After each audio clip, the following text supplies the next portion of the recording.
حضور اللہ تبارک و تعالیٰ کی سب سے بڑی نعمت ہے۔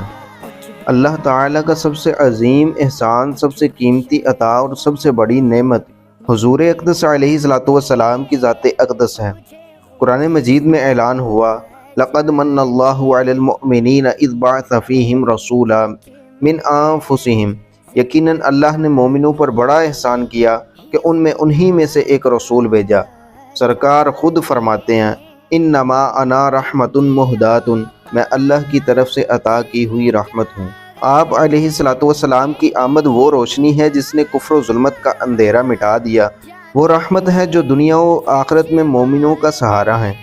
امام احمد رضا رحمۃ اللہ تعالیٰ علیہ فرماتے ہیں، سرکار ایسی عظیم نعمت ہیں کہ ان کے بغیر کوئی اور نعمت مکمل نہیں ہو سکتی۔ بس جو اس نعمت پر شکر ادا کرے وہ ایمان کی مٹھاس پا لیتا ہے، اور جو اس نعمت کی قدر نہ کرے وہ سب کچھ پا کر بھی محروم رہتا ہے۔ آؤ اللہ کی سب سے بڑی نعمت حضور پر دل و زبان اور عمل سے شکر ادا کریں، اور ربیع النور شریف کے موقع پر حضور علیہ الصلوۃ والسلام کی بارگاہ میں درود پاک کے تحفے پیش کریں۔